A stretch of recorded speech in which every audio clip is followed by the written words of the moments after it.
Chapter 43. Results. The rest of our story is soon told.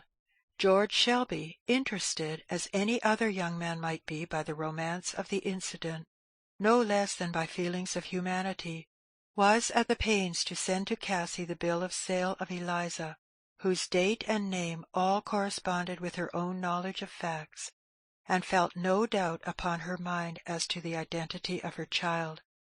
It remained now only for her to trace out the path of the fugitives. Madame de Thou and she, thus drawn together by the singular coincidence of their fortunes, proceeded immediately to Canada, and began a tour of inquiry among the stations where the numerous fugitives from slavery are located.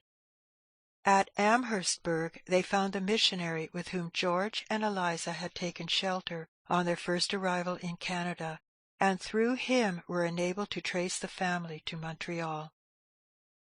George and Eliza had now been 5 years free. George had found constant occupation in the shop of a worthy machinist, where he had been earning a competent support for his family, which in the meantime had been increased by the addition of another daughter. Little Harry, a fine bright boy, had been put to a good school and was making rapid proficiency in knowledge. The worthy pastor of the station in Amherstburg, where George had first landed, was so much interested in the statements of Madame de Thou and Cassie that he yielded to the solicitations of the former to accompany them to Montreal in their search, she bearing all the expense of the expedition.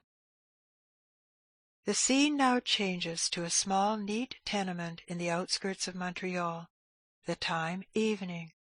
A cheerful fire blazes on the hearth. A tea-table, covered with a snowy cloth, stands prepared for the evening meal. In one corner of the room was a table covered with a green cloth, where was an open writing-desk, pens, paper, and over it a shelf of well-selected books. This was George's study. The same zeal for self-improvement which led him to steal the much-coveted arts of reading and writing amid all the toil and discouragements of his early life, still led him to devote all his leisure time to self-cultivation. At this present time he is seated at the table, making notes from a volume of the family library he has been reading. "Come, George," says Eliza, "you've been gone all day. Do put down that book and let's talk while I'm getting tea. Do." And little Eliza seconds the effort by toddling up to her father and trying to pull the book out of his hand, and install herself on his knee as a substitute. "Oh, you little witch," says George, yielding, as in such circumstances man always must. "That's right," says Eliza as she begins to cut a loaf of bread. A little older she looks, her form a little fuller, her air more matronly than of yore, but evidently contented and happy, as woman need be. "Harry, my boy, how did you come on in that sum to-day?" says George, as he laid his hand on his son's head. Harry has lost his long curls, but he can never lose those eyes and eyelashes and that fine bold brow that flushes with triumph, as he answers, "I did it, every bit of it myself, father, and nobody helped me." "That's right," says his father. "Depend on yourself, my son. You have a better chance than ever your poor father had." At this moment there is a rap at the door, and Eliza goes and opens it. The delighted "Why, this you?" calls up her husband, and the good pastor of Amherstburg is welcomed.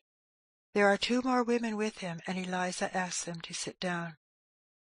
Now, if the truth must be told, the honest pastor had arranged a little programme according to which this affair was to develop itself, and on the way up all have very cautiously and prudently exhorted each other not to let things out except according to previous arrangement.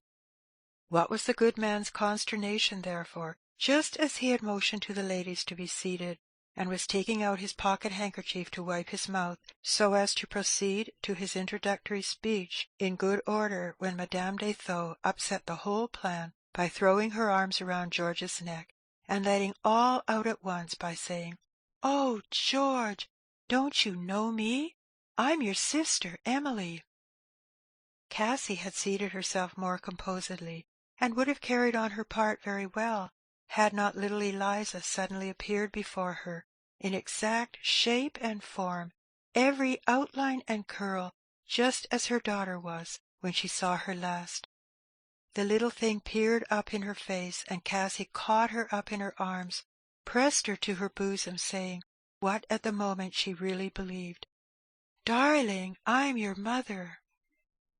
In fact, it was a troublesome matter to do up exactly in proper order, but the good pastor at last succeeded in getting everybody quiet, and delivering the speech with which he had intended to open the exercises, and in which at last he succeeded so well that his whole audience were sobbing about him in a manner that ought to satisfy any orator, ancient or modern. They knelt together, and the good man prayed, for there are some feelings so agitated and tumultuous that they can find rest only by being poured into the bosom of Almighty love. And then, rising up, the new-found family embraced each other with a holy trust in Him, who from such peril and dangers, and by such unknown ways, had brought them together. The notebook of a missionary among the Canadian fugitives contains truth stranger than fiction. How can it be otherwise when a system prevails which whirls families and scatters their members as the wind whirls and scatters the leaves of autumn?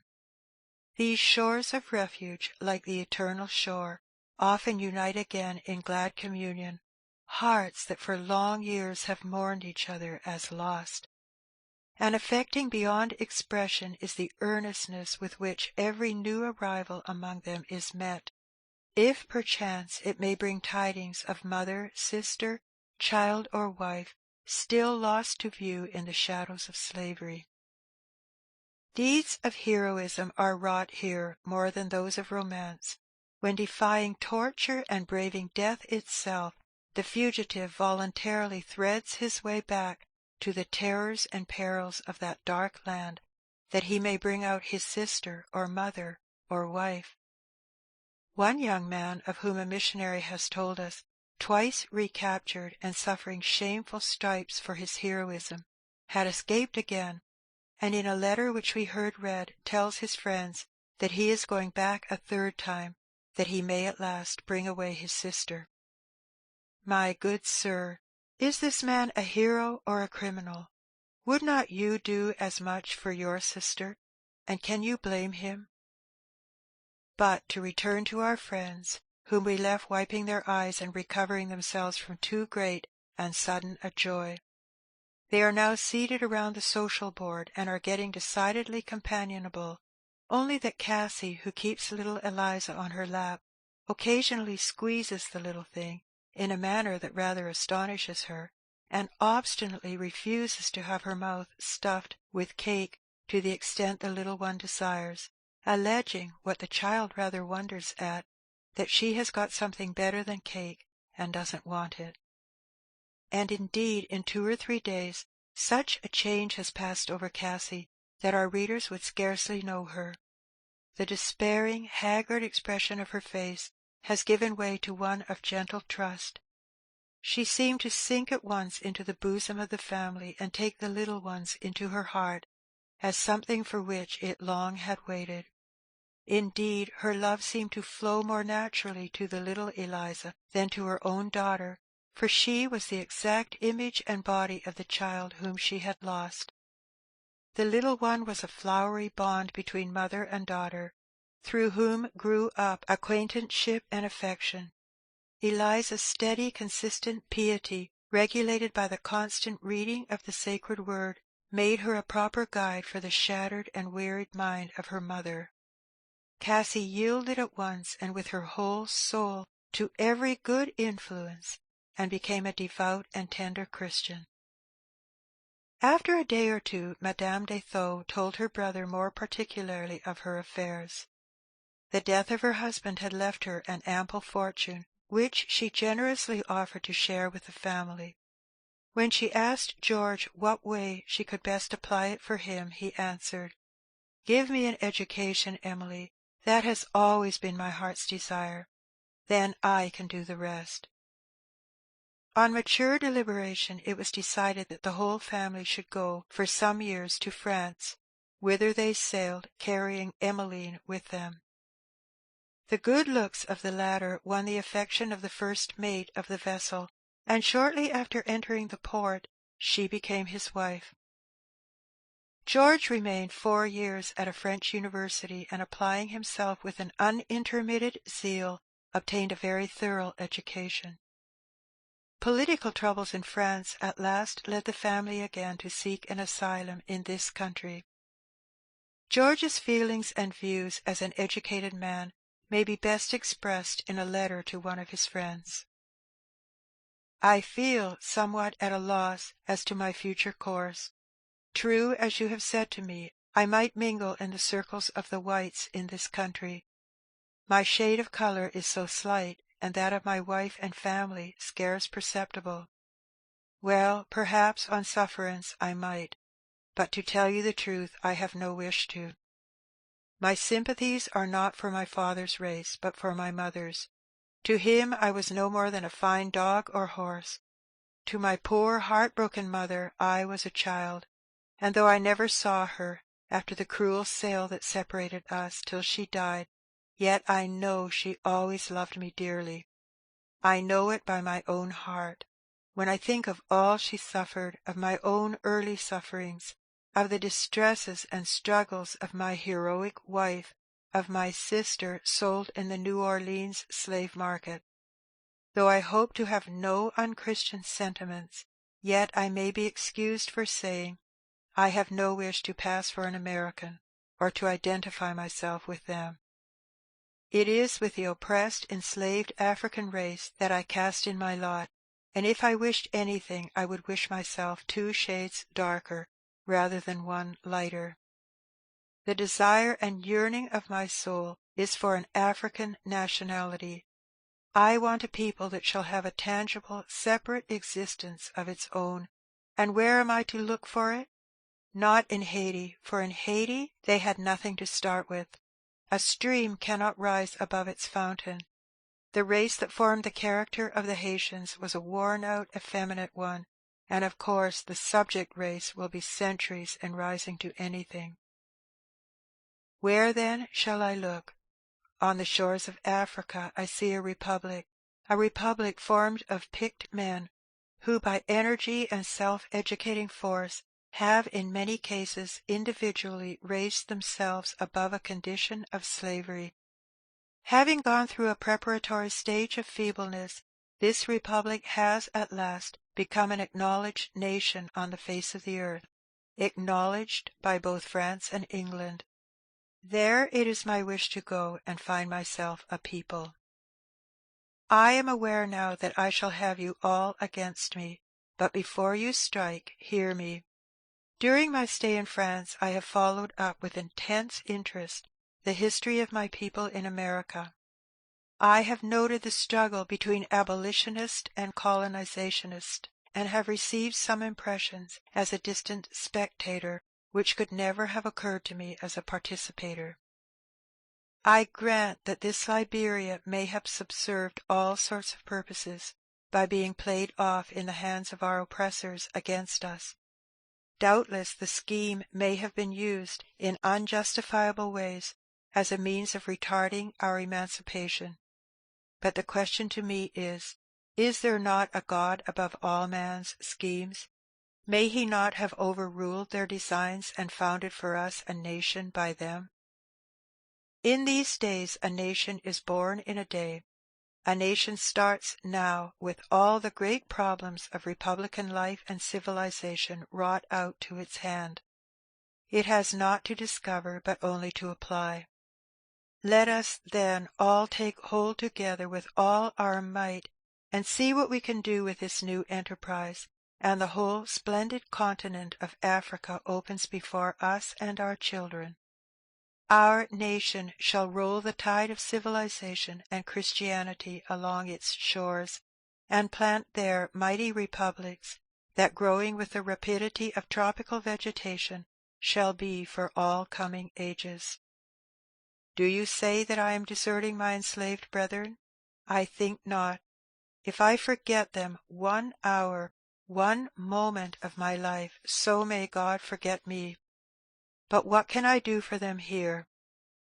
Can I break their chains? No, not as an individual, but let me go and form part of a nation, which shall have a voice in the councils of nations, and then we can speak. A nation has a right to argue, remonstrate, implore, and present the cause of its race, which an individual has not. If Europe ever becomes a grand council of free nations, as I trust in God it will, if there serfdom and all unjust and oppressive social inequalities are done away, and if they, as France and England have done, acknowledge our position, then in the great Congress of Nations we will make our appeal and present the cause of our enslaved and suffering race, and it cannot be that free enlightened America will not then desire to wipe from her escutcheon that bar sinister which disgraces her among nations, and is as truly a curse to her as to the enslaved. But you will tell me our race have equal rights to mingle in the American Republic as the Irishman, the German, the Swede. Granted they have. We ought to be free to meet and mingle, to rise by our individual worth without any consideration of caste or colour, and they who deny us this right are false to their own professed principles of human equality. We ought in particular to be allowed here. We have more than the rights of common men. We have the claim of an injured race for reparation. But then I do not want it. I want a country, a nation of my own. I think that the African race has peculiarities yet to be unfolded in the light of civilization and Christianity, which, if not the same with those of the Anglo-Saxon, may prove to be morally of even a higher type. To the Anglo-Saxon race has been entrusted the destinies of the world during its pioneer period of struggle and conflict. To that mission its stern, inflexible, energetic elements were well adapted, but as a Christian I look for another era to arise. On its borders I trust we stand, and the throes that now convulse the nations are, to my hope, but the birth-pangs of an hour of universal peace and brotherhood. I trust that the development of Africa is to be essentially a Christian one. If not a dominant and commanding race, they are at least an affectionate, magnanimous, and forgiving one. Having been called in the furnace of injustice and oppression, they have need to bind closer to their hearts that sublime doctrine of love and forgiveness, through which alone they are to conquer, which is to be their mission to spread over the continent of Africa. In myself, I confess, I am feeble for this. Full half the blood in my veins is the hot and hasty Saxon, but I have an eloquent preacher of the gospel ever by my side, in the person of my beautiful wife. When I wander, her gentler spirit ever restores me, and keeps before my eyes the Christian calling and mission of our race. As a Christian patriot, as a teacher of Christianity, I go to my country, my chosen, my glorious Africa, and to her in my heart I sometimes apply those splendid words of prophecy, whereas thou hast been forsaken and hated, so that no man went through thee, I will make thee an eternal excellence, a joy of many generations. You will call me an enthusiast. You will tell me that I have not well considered what I am undertaking, but I have considered and counted the cost. I go to Liberia, not as an Elysium of romance, but as to a field of work. I expect to work with both hands, to work hard, to work against all sorts of difficulties and discouragements, and to work till I die. This is what I go for, and in this I am quite sure I shall not be disappointed. Whatever you may think of my determination, do not divorce me from your confidence, and think that in whatever I do, I act with a heart wholly given to my people. George Harris. George, with his wife, children, sister, and mother, embarked for Africa some few weeks after. If we are not mistaken, the world will yet hear from him there. Of our other characters we have nothing very particular to write, except a word relating to Miss Ophelia and Topsy, and a farewell chapter which we shall dedicate to George Shelby. Miss Ophelia took Topsy home to Vermont with her, much to the surprise of the grave, deliberative body whom a New Englander recognizes under the term "our folks." Our folks at first thought it an odd and unnecessary addition to their well-trained domestic establishment, but so thoroughly efficient was Miss Ophelia in her conscientious endeavour to do her duty by her élève that the child rapidly grew in grace and in favour with the family and neighbourhood. At the age of womanhood she was, by her own request, baptized and became a member of the Christian church in the place, and showed so much intelligence, activity, and zeal, and desire to do good in the world, that she was at last recommended and approved as a missionary to one of the stations in Africa, and we have heard that the same activity and ingenuity which, when a child, made her so multiform and restless in her developments, is now employed in a safer and wholesomer manner in teaching the children of her own country. P.S. It will be a satisfaction to some mother also to state that some inquiries which were set on foot by Madame de Thou have resulted recently in the discovery of Cassie's son. Being a young man of energy, he had escaped some years before his mother and had been received and educated by friends of the oppressed in the north. He will soon follow his family to Africa. End of chapter 43.